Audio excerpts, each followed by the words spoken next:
ہمیں نئے محلے میں شفٹ ہوئے کچھ ہی عرصہ ہوا تھا۔ پہلے ہم جہاں رہتے تھے وہ کرائے کا مکان تھا۔ میں نے ان پیسوں سے اپنا ایک نیا مکان خریدا تھا اور وہیں شفٹ ہو گیا تھا۔ ان دنوں میں سرکاری ملازمت سے ریٹائرمنٹ کی زندگی گزار رہا تھا۔ ریٹائرمنٹ کی زندگی کے بھی اپنے ہی مزے ہیں۔ نہ آفس جانے کا جھنجھٹ اور نہ ہی افسران کی چک چک سننا ہوتی ہے۔ صبح کی نماز کے بعد میں چہل قدمی کے لیے قریبی پارک میں چلا جاتا، واپس آ کر ناشتہ کرتا اور پھر اخبار پڑھنے میں مشغول ہو جاتا۔ یوں ہی میرا سارا دن گزر جاتا۔ میرے 2 بیٹے تھے اور بیٹی کوئی نہ تھی۔ دونوں بیٹے ہی پڑھے لکھے تھے مگر بے روزگار تھے۔ نوکری کی تلاش میں وہ صبح کے جاتے اور شام کو ہی واپس آتے۔ ابھی تک ان دونوں میں سے کسی کی بھی شادی نہیں ہوئی تھی۔ البتہ بڑے بیٹے اصغر کا رشتہ بچپن میں ہی اس کی ماموزاد کزن سے طے پا چکا تھا اور چھوٹے کے لیے رشتے کی تلاش جاری تھی۔ میری عمر 50 سال کے لگ بھگ تھی۔ اس عمر میں بھی خاصا صحت مند جوان تھا۔ جب میری شادی رقیہ سے ہوئی تو میری عمر اس وقت 21 سال تھی، جبکہ رقیہ مجھ سے 3 سال چھوٹی تھی۔ ہماری شادی پسند کی تھی اور ہم نے خوش و خرم ازدواجی زندگی گزاری تھی۔ رقیہ شروع سے ہی تیز مزاج کی تھی۔ اگر کوئی بات اس کے مزاج کے خلاف ہو جاتی تو وہ مجھ سے لڑنا جھگڑنا شروع کر دیتی اور میں اسے بڑی مشکل سے کنٹرول کرتا تھا۔ لیکن وقت گزرنے کے ساتھ ساتھ اس کے رویے میں تبدیلی آتی جا رہی تھی۔ چند روز پہلے میں اپنے چھوٹے بھائی حبیب سے ملنے جھانک گیا تھا۔ میں رقیہ کو بھی اپنے ساتھ لے کر جانا چاہتا تھا لیکن وہ نہیں مانی تھی۔ اس نے کہا تھا کہ وہ گھر پر ہی رہے گی، اسے گھر پر ضروری کام ہے۔ میں نے زیادہ اصرار نہ کیا اور اکیلا ہی جھنگ چلا گیا۔ میں وہاں چند دن رہا اور پھر گھر واپس آ گیا۔ جب میں گھر پہنچا تو صبح کے 5:15 بج رہے تھے۔ دروازہ میرے چھوٹے بیٹے نوید نے ہی کھولا تھا۔ میں جب اندر داخل ہوا تو حیران رہ گیا۔ رقیہ صحن میں مصلی پر بیٹھی دعا میں مشغول تھی۔ مجھے حیرت اس لیے ہوئی تھی کہ رقیہ کبھی کبھار ہی نماز پڑھتی تھی۔ میں اسے 5 وقت نماز پڑھنے کی تلقین بھی کرتا تھا، لیکن میری بات ایک کان سے سنتی تھی اور دوسرے کان سے نکال دیتی تھی۔ فجر کی نماز تو وہ کبھی کبھار ہی پڑھتی تھی اور میں نے اسے کبھی اتنے انہماک سے دعا مانگتے نہیں دیکھا تھا۔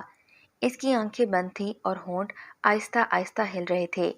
اسی لمحے نوید نے میرے پاس آ کر کہا، اماں کو نماز پڑھتے دیکھ کر حیران ہو رہے ہیں نا؟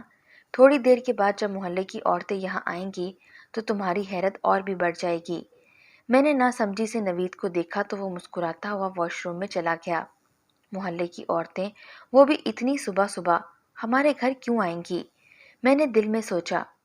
اب ایک کرسی پر بیٹھ گیا اور رقیہ کے فارغ ہونے کا انتظار کرنے لگا۔ اس کی دعا کافی طویل ہو گئی۔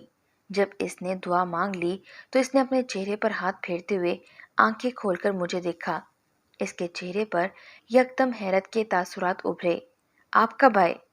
مجھے تو آپ کے آنے کی خبر ہی نہ ہو سکی۔ میں نے طنزیہ لہجے میں کہا کہ بیگم، میں تو کافی دیر سے آ گیا ہوں، لیکن تم ہی لمبی دعا مانگ رہی تھی، اسی لیے میں خاموش بیٹھا رہا۔ ویسے یہ نمازیں کب سے پڑھنا شروع کیں؟ مجھے تو ابھی تک یقین نہیں آ رہا تھا۔ رقیہ کو میری یہ بات بری لگی تھی، اسی لیے منہ بنا کر بولی، آپ کو تو طنز کرنے کی عادت ہے۔ اگر میں کوئی اچھا کام کر بھی لوں تو آپ کو یقین نہیں آتا۔ اچھا خیر، آپ کمرے میں چلے جائیں، ابھی کچھ دیر میں محلے کی عورتیں آنے والی ہیں۔ میں نہیں چاہتی کہ وہ آپ کو دیکھ کر واپس چلی جائیں۔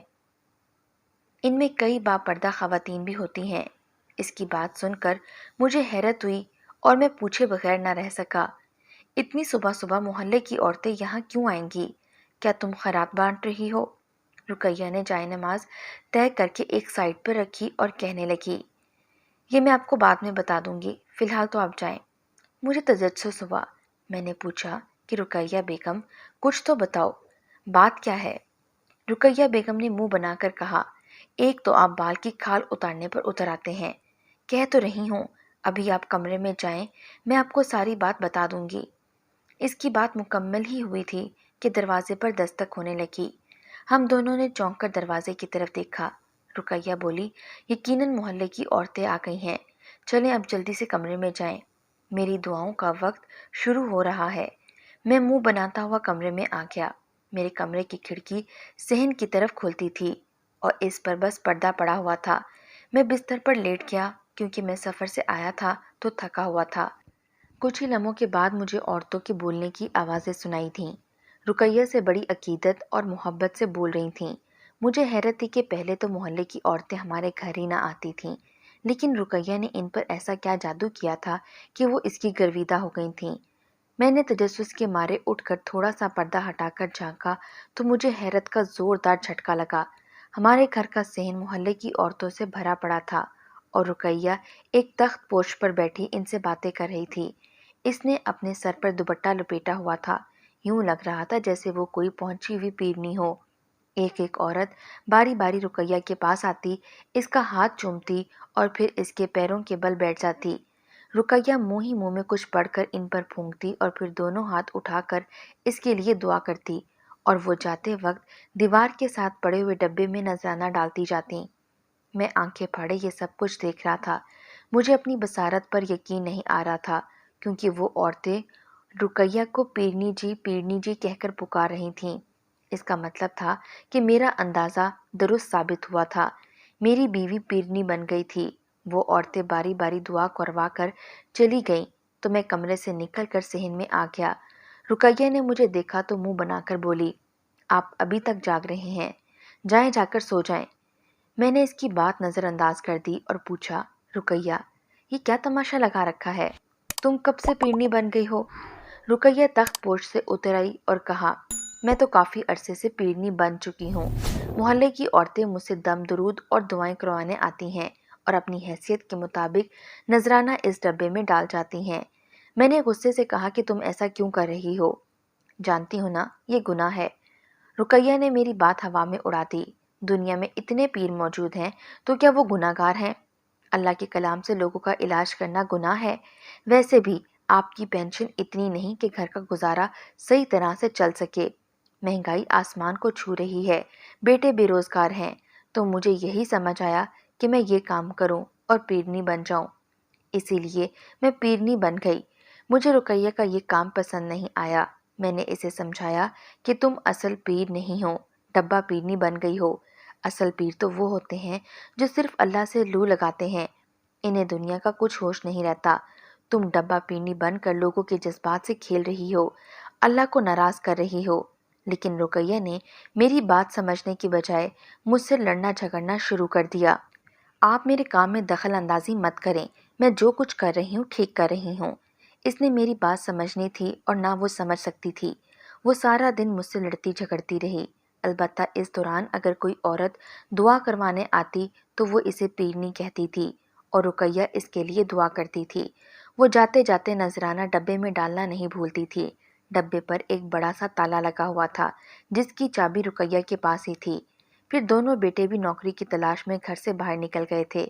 محلے میں بھی پیرنی کا نام مشہور ہو چکا تھا، جس کو بھی دیکھو وہ رقیہ کے گن گا رہا تھا، اور جب باہر جاتا تو لوگ مجھے مبارکباد دیتے اور کہتے کہ میاں جی آپ خوش نصیب ہیں کہ آپ کی بیوی پیرنی ہے، اللہ والی ہے، اس کی دعائیں قبول ہوتی ہیں۔ میں یہ سب باتیں سن کر جھنجھلا جاتا تھا۔ شام ہوتے ہی رقیہ کا نہ صرف موڈ ٹھیک ہو گیا بلکہ اس نے میرے لیے میری پسند کا کھانا بھی بنایا۔ میں واقعی اس سے ناراض تھا کیونکہ وہ روز بروز زبان دراز ہوتی جا رہی تھی۔ وہ پہلے کبھی بھی ایسی نہ تھی۔ جب انسان کو آسائشیں میسر نہ ہوں تو اس کے مزاج میں چڑچڑا پن آ جاتا ہے۔ یہی کچھ رقیہ کے ساتھ ہوا تھا۔ جب میری نوکری تھی تو گھر میں ہر آسائش میسر تھی۔ ریٹائرمنٹ کے بعد وہ آسائشیں نہ ملی تو رقیہ پیرنی بن بیٹھی۔ شام کو جب کھانا تیار ہوا تو رقیہ نے بڑے پیار سے اپنے ہاتھوں سے مجھے کھانا کھلایا۔ اس کا یہ رویہ دیکھ کر میں حیران ہی تھا۔ صبح وہ مجھ سے لڑ جھگڑ رہی تھی، بحث کر رہی تھی، لیکن اب اس کا موڈ ایسا تھا جیسے وہ میری فرما بردار بیوی ہے۔ میں بھی بیوی سے زیادہ دیر ناراض نہیں رہ سکتا تھا کیونکہ مجھے اس سے بے حد محبت تھی۔ اسی لیے میں ایسا ہو گیا جیسے ہمارے درمیان کچھ ہوا ہی نہ ہو۔ کھانا کھانے کے دوران میں نے سوچا کہ رقیہ کا موڈ اچھا ہے تو میں اسے دوبارہ سمجھانے کی کوشش کرتا ہوں، لیکن پھر میں نے یہ ارادہ ترک کر لیا۔ ایسا نہ ہو کہ رقیہ کو میری بات بری لگے اور اس کا موڈ خراب ہو جائے۔ اب تو ہمارے گھر میں یہ معمول بن گیا تھا۔ صبح ہوتے ہی محلے کی عورتیں اپنے بچوں کو لے کر ہمارے گھر آ جاتی۔ رقیہ تخت پوش پر بیٹھ کر ان کے لیے دعائیں کرتی، انہیں واعظ کرتی اور اچھی اچھی نصیحتیں کرتی۔ عورتیں اور بچے اس کی باتیں بڑے غور سے سنتے اور عقیدت سے اس کے دائیں ہاتھ چومتے، نذرانہ ڈبے میں ڈالتے اور چلتے جاتے۔ میں یہ سب کچھ چھپ کر کھڑکی سے دیکھتا رہتا اور رقیہ پر کڑتا رہتا، لیکن مجبور تھا، کچھ کر نہیں سکتا تھا۔ میں نے محسوس کیا تھا کہ دن بدن ہمارے حالات اچھے ہوتے جا رہے تھے۔ پہلے جو ہمارے گھر ہفتے 2 ہفتے کے بعد چھوٹا گوشت پکتا تھا، اب ہفتے میں 2 بار پکتا تھا۔ گھر میں خوشحالی آ گئی تھی۔ کچھ ہی عرصے کے بعد رقیہ نے اپنا پرانا فرنیچر بیچ کر نیا خرید لیا تھا۔ گھر کی ساری سیٹنگ تبدیل کر دی تھی۔ رقیہ نے اصغر اور نوید کو بھی اپنے ساتھ ملا لیا تھا۔ وہ دونوں اس کی مشہوری کے لیے لوگوں کے سامنے بڑھ چڑھ کر تعریفیں کرتے اور لوگ متاثر ہو کر آ جاتے۔ اس کے ہاتھ میں شفا تھی، دعاؤں میں اثر تھا، اسی لیے لوگوں کی منتیں پوری ہو رہی تھیں۔ لیکن مجھے حیرانگی تھی کہ لوگ مجھے پیرنی کا شوہر ہونے کے ناطے میری بہت عزت کرتے تھے۔ میں جہاں بھی جاتا لوگ عقیدت سے ملتے، میری خوب آؤ بھگت کرتے۔ یہ سب مجھے بہت عجیب سا لگ رہا تھا۔ اب تو پیرنی رقیہ کی شہرت کا ڈنکا دور دور تک بجنے لگا تھا اور دور دراز سے بھی لوگ رقیہ سے دعائیں کروانے کے لیے آتے تھے۔ حیرت انگیز طور پر ان کے کام بھی ہو جاتے تھے جو میری سمجھ سے باہر تھے۔ ایک بار تو میں سوچنے پر مجبور ہو گیا کہ یہ کیسی پیرنی ہے جو نماز تو ایک بھی نہیں پڑھتی، ٹی وی ڈرامے دیکھتی ہے، گانے سنتی ہے اور فیشن بھی کرتی ہے۔ رقیہ کا یہ دوگلا پن مجھے پسند نہیں آتا تھا۔ میں اسے اللہ کے قہر سے ڈراتا تھا، لیکن وہ انجام کی پرواہ کیے بغیر اپنے کام میں مست اور لوگوں کو خوب لوٹ رہی تھی۔ کبھی کبھی میں سوتے میں بھی ڈر جاتا تھا کہ رقیہ جو کام کر رہی ہے کہیں وہ اللہ کے قہر کا شکار نہ ہو جائے۔ یہ انسان ہی ہے جو اللہ کی نافرمانی میں اس حد تک بڑھ جاتا ہے کہ اسے پتہ ہی نہیں چلتا کہ وہ کیا کرتا رہا ہے اور کیا کر رہا ہے۔ ایک روز میں سودا سلف خرید کر گھر کی طرف جا رہا تھا کہ مجھے محلے کا ایک نوجوان ملا۔ اس نے سلام کرنے کے بعد زبردستی میرا ہاتھ پکڑ کر چوما اور خوشی سے کہا، محترم پیرنی جی کی دعاؤں میں اللہ نے بہت اثر رکھا ہے۔ اللہ پیرنی جی کی دعائیں فوراً قبول کرتا ہے۔ پیرنی جی کی دعاؤں سے ہی میرا بیٹا ٹھیک ہوا ہے۔ آپ خوش نصیب ہیں کہ آپ پیرنی جی کے مجازی خدا ہیں۔ وہ نوجوان نہ جانے اور بھی کیا کہہ رہا تھا اور میں صرف مسکرا رہا تھا۔ اس کے جانے کے بعد میں نے طویل سانس خارج کی اور سر جھٹک کر گھر آ گیا۔ ایک عورت وہاں آئی ہوئی تھی اور رقیہ کے سامنے انتہائی عقیدت و احترام سے بیٹھی تھی، اور رقیہ ہاتھ فضا میں بلند کیے اس کے لیے دعا کر رہی تھی۔ اس کی آنکھیں بند تھیں اور وہ منہ ہی منہ میں بڑبڑا رہی تھی۔ مجھے رقیہ کا یہ ڈھونگ ایک آنکھ بھی نہ بھایا۔ میں نے سودا سلف کچن میں رکھا اور اپنے کمرے میں چلا گیا۔ یہ سلسلہ شام تک جاری رہنا تھا اور رقیہ کا رویہ بھی مجھ سے اکھڑا اکھڑا سا رہتا تھا۔ وہ کسی بھی بات کا ٹھیک سے جواب نہ دیتی تھی۔ یہ حیرت انگیز بات تھی کہ وہ سارا دن مجھ سے لڑتی جھگڑتی رہتی تھی، لیکن جب شام ہوئی تو اس کا نہ صرف موڈ بدل گیا بلکہ اس روز بھی اس نے میری پسند کا کھانا تیار کیا۔ رات کو جب کھانے کی میز پر بیٹھے تو اس نے اپنے ہاتھوں سے مجھے کھانا کھلایا۔ اصغر اور نوید مسکراتی ہوئی نظروں سے ہمیں دیکھ رہے تھے۔ عجیب ہی عورت تھی، سارا دن لڑتی جھگڑتی رہتی تھی اور شام کو اپنا منہ ٹھیک کر کے مجھے منا بھی لیتی تھی۔ جب ہم رات کو سونے کے لیے کمرے میں گئے تو میں نے رقیہ سے پوچھا، رقیہ تم دن میں ایک بھی نماز نہیں پڑھتی، روزہ بھی نہیں رکھتی، پھر تمہاری زبان میں اتنی تاثیر کیسے آ گئی کہ لوگ شفا یاب ہو رہے ہیں؟ تم ایسا کیا کرتی ہو کہ لوگ تم پر اندھا دھن اعتماد کرتے ہیں؟ میری بات کا رقیہ نے برا تو منایا، لیکن جواب میں کہا کہ آپ کو جاننے کی کوئی ضرورت نہیں ہے، بس آپ سو جائیں، میں نہیں چاہتی کہ ہمارے درمیان ناچاکی رہے۔ میں اسے گھورتا ہوا سو گیا، جانتا تھا کہ وہ کچھ بھی نہیں بتائے گی، لیکن مجھے اللہ کا بھی خوف تھا اور رقیہ کے انجام سے ڈرتا تھا۔ میں اسے رائے راست پر لانا چاہتا تھا لیکن وہ تو میری بات سنتی ہی کہاں تھی۔ ہر صبح وہ میرے جاگنے سے پہلے ہی اٹھ جایا کرتی تھی۔ جب میں اٹھتا تو اسے مصلے پر ہی بیٹھا دیکھتا۔ مجھے تجسس تو تھا کہ آخر وہ کیا پڑھتی ہے۔ ایک صبح جاگنے سے پہلے ہی اٹھ بیٹھا۔ میں نے اس کی طرف دیکھا تو وہ چادر اوڑھے سو رہی تھی۔ میں نے سوچا کہ ابھی وہ اٹھ جائے گی اور مجھے اس کے اٹھنے سے پہلے ہی باہر چلے جانا چاہیے۔ میں دیکھنا چاہتا تھا کہ وہ اٹھنے کے بعد کیا کرتی ہے۔ میں آہستہ سے بستر سے اترا اور چپل پہن کر باہر آ گیا۔ باہر ابھی اندھیرا تھا، فجر کی اذانیں نہ ہوئی تھیں، سردی بھی اپنے عروج پر تھی۔ میں نے جمائی لی اور منہ پر ہاتھ رکھ کر ادھر ادھر دیکھا تو بے اختیار جھٹک گیا۔ رقیہ تخت پوش پر آنکھیں بند کیے بیٹھی تھی اور منہ ہی منہ میں بڑبڑا رہی تھی۔ مجھے حیرت ہوئی کیونکہ میں نے کمرے سے نکلنے سے پہلے ہی بستر پر رقیہ کو سوتے دیکھا تھا، لیکن یہاں تو باہر بھی رقیہ بیٹھی تھی۔ اگر رقیہ باہر تھی تو میرے ساتھ بستر پر کون سو رہا تھا؟ مجھے تجسس ہوا اور حیرت بھی۔ میں واپس کمرے میں آ گیا اور جب میں نے چادر ہٹائی تو یہ دیکھ کر حیران رہ گیا کیونکہ وہاں رقیہ کے بجائے تکیے پڑے تھے۔ تکیے ایسے سلیقے سے رکھے تھے کہ ان پر چادر ڈالی گئی تھی کہ دیکھنے والے کو یہی گمان ہوتا جیسے کوئی سو رہا ہے۔ میں غصے کی حالت میں باہر آیا، دیکھا تو رقیہ وہاں نہ تھی۔ میں نے ادھر ادھر دیکھا لیکن وہ کہیں بھی دکھائی نہ دی۔ وہ اچانک کہاں چلی گئی تھی؟ اچانک میری سماعت سے ایک لڑکی کی چیخ ٹکرائی تو میں دہل کر رہ گیا۔ میں نے دہل کر ادھر ادھر دیکھا، لڑکی کی چیخ ایک بار پھر گونجی اور میں نے اندازہ لگایا چیخیں دوسرے کمرے سے آ رہی تھیں۔ دھڑکتے دل کے ساتھ کمرے کی طرف بڑھا۔ دروازہ بند تھا لیکن کھڑکی کے راستے اندر سے ہلکی ہلکی روشنی دکھائی دی۔ کون ہے اندر؟ دروازہ کھولو، میں نے دروازہ بجاتے ہوئے کہا۔ لڑکی کی چیخیں بددستور سنائی دے رہی تھیں جیسے وہ کسی اذیت میں مبتلا ہو۔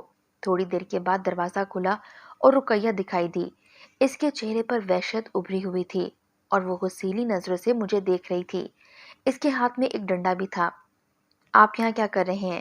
جائیں، جا کر سو جائیں۔ میں نے اندر جھانکا تو میرے ہوش اڑ گئے۔ اندر فرش پر ایک لڑکی پڑی تھی اور وہ کرا رہی تھی، یہ کون ہے رقیہ؟ اور تم اس کے ساتھ کیا کر رہی تھی؟ میں نے پوچھا تو رقیہ نے کہا کہ آپ کو اس سے مطلب نہیں ہونا چاہیے۔ یہ کہہ کر اس نے دروازہ بند کرنا چاہا لیکن میں نے روک دیا اور زبردستی اندر گھس گیا۔ وہاں لڑکی کے علاوہ 2 عورتیں اور بھی موجود تھیں۔ پتہ چلا کہ اس لڑکی پر جن کا سایہ ہے اور وہ اس کی جان نہیں چھوڑ رہا۔ وہ عورتیں اس لڑکی کو رقیہ کے پاس لائی تھیں تاکہ وہ پڑھائی کر کے اس جن کو بھگا سکے۔ رقیہ نے اس پر پڑھائی کی تھی لیکن وہ جن نہیں جا رہا تھا تو مجبوراً رقیہ نے لڑکی کو ڈنڈے سے پیٹنا شروع کر دیا تھا۔ جن تو نہیں بھاگا لیکن لڑکی ڈنڈے کھا کے زخمی ہو گئی تھی۔ مجھے بہت افسوس ہوا۔ ان عورتوں کو چاہیے تھا کہ وہ کسی عالم سے رابطہ کرتے، لیکن وہ ڈبہ پیرنی کے پاس آ گئے تھے۔ میں نے ڈانٹ ڈپٹ کر عورتوں کو جانے کا کہا تو وہ زخمی حالت میں لڑکی کو وہاں سے لے گئیں۔ ان کے جاتے ہی میں رقیہ پر چڑھ دوڑا۔ کیوں خدا کے قہر کو دعوت دے رہی ہو؟ یہ ڈھونگ رچانا چھوڑ دو۔ مرنے کے بعد اللہ کو کیا منہ دکھاؤ گی؟ گناہ ہے ایسا کرنا۔ اگر تم سچی پیرنی ہوتی تو لوگوں سے نذرانے کی طور پر پیسے نہ بٹورتی۔ کیا تم نے کبھی سنا ہے کہ اللہ کے برگزیدہ بندے لوگوں سے پیسے بٹورتے ہیں؟ اصل وہ پیر ہوتے ہیں جنہیں دنیا کی بجائے آخرت کی فکر تھی۔ رقیہ کے دماغ پر نہ جانے کیا سوار تھا۔ اس نے میری بات سنی انسنی کر دی اور مجھ سے جھگڑ پڑی کیونکہ میری وجہ سے وہ عورتیں اسے نذرانہ دے کر نہیں گئی تھیں۔ اس صبح میری رقیہ کے ساتھ اچھی خاصی لڑائی ہوئی اور میں غصے سے گھر سے باہر چلا گیا۔ میں رقیہ کو اس ڈھونگ سے کیسے باز رکھوں میری سمجھ میں نہیں آ رہا تھا۔ میرے بیٹے بھی میرا ساتھ نہیں دے رہے تھے، وہ بھی ماں کی طرف تھے۔ میں ایک پارک میں بیٹھا الجھا ہوا تھا کہ ایک بوڑھی عورت میرے پاس آئی۔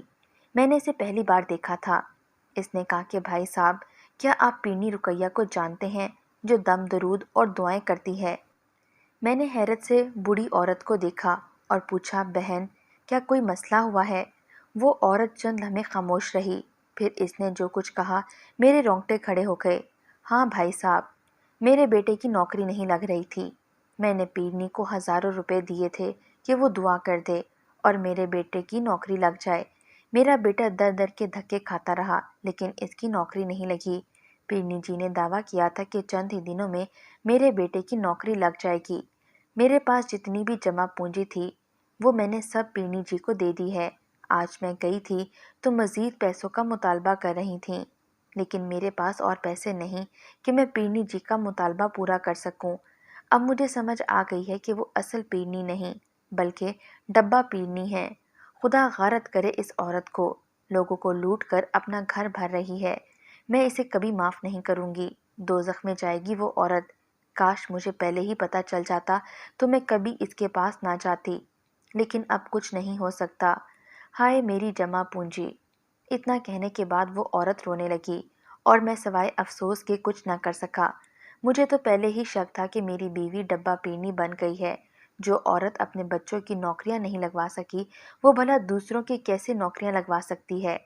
اس عورت کی بددعائیں دینے سے مجھے اپنا دل کٹتا ہوا محسوس ہوا اور میرے دل میں اللہ کا خوف پیدا ہوا کہ اگر اس بوڑھی عورت کی بددعا میری بیوی رقیہ کو لگ گئی تو اس سے آگے میں سوچ بھی نہیں سکتا۔ میں اٹھ کر جلدی سے اپنے گھر کی طرف چل دیا۔ میں گھر پہنچا تو منظر ہی کچھ اور تھا جس سے میں دہل کر رہ گیا۔ رقیہ بستر پر پڑی تھی۔